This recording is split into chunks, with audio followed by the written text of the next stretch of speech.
diyoruz ki en azından ya şimdi benim çocuk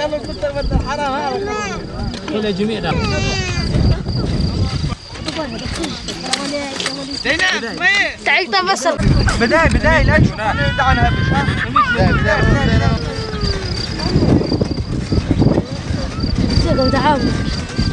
بداية لا تطور عايش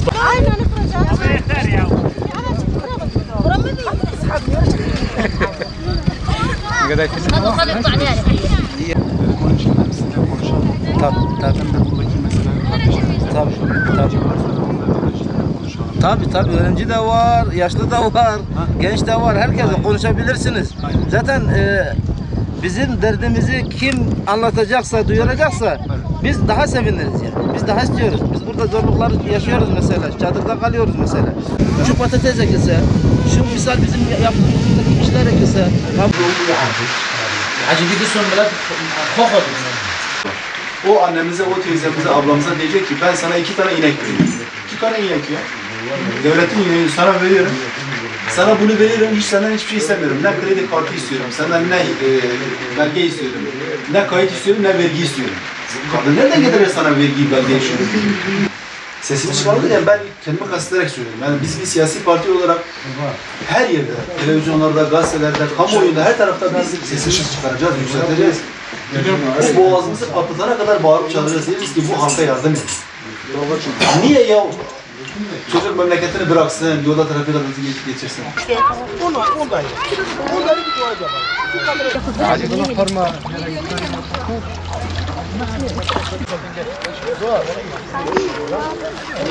Evet, bugün Yozgat'tayız. Yozgat'ta şu anda arkamda görmüş olduğunuz çadırlarda yaklaşık 300 insan yaşıyor. 300 insanın yaşamış olduğu bu çadırlarda en büyük sorun şu anda su. Yani bildiğiniz içme suyu burada yok. Şu an belli bir hat çekmişler fakat burada kalan kardeşlerimiz şunu söylüyor. Diyor ki bu su tamamen tuzlu ve içilemez raporu olduğunu söylüyorlar buradaki kardeşlerimiz. Bir an önce buraya suyun çekilmesi lazım. Ve daha çok göze çarpan başka bir sorun daha var. Burada hem banyo sorunu, yani banyo yapılmamış ve tuvalet ihtiyacı var. Buralara çok rahat, portatif bir şekilde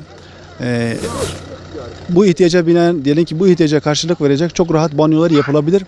Fakat bir de çadır kentte halk şunu söylüyor, diyor ki bize diyor konteyner getirsinler. Yani konteyner kent yapsınlar. Az önce biriyle görüşürken şunu çok rahat söyledi, diyor ki dışarıdan gelen Suriyeli kardeşlerimize diyor devlet onlara konteyner kent yapıyor da niye kendi vatandaşına konteyner kent yapmasın diye bunu söyledi. Ben de hak verdim onlara. Hakikaten gezdim çadırları ve gördüğüm birçok çadır var.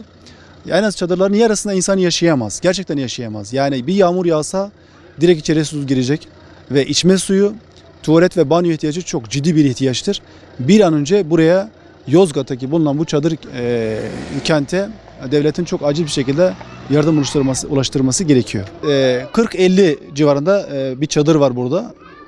Toplamda ise 300 civarı insan yaşıyor burada. Hakikaten çok ciddi bir sorundur bu.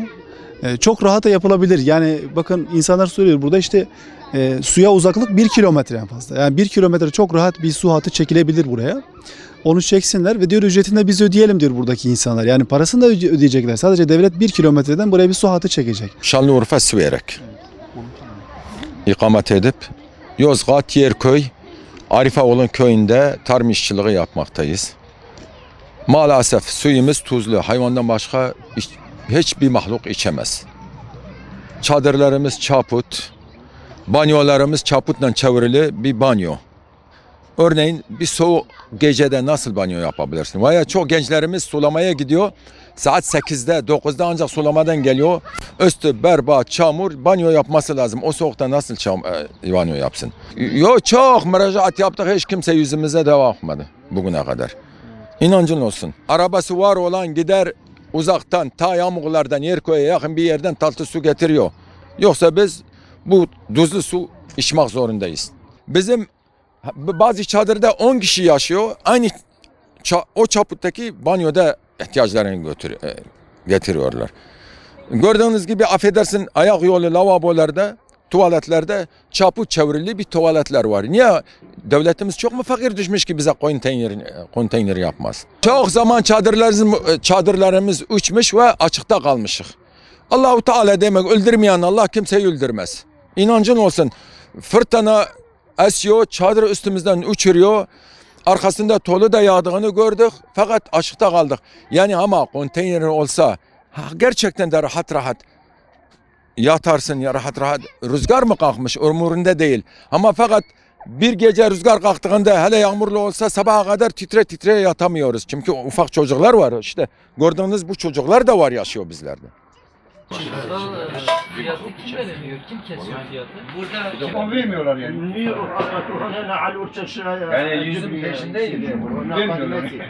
Allah Allah. Konteyner. Mesela banyolarımız çaputlarla.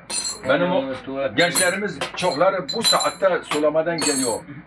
Üstü çamur, kir, ter, düzgün bir lavabo yok, size gönderemedim.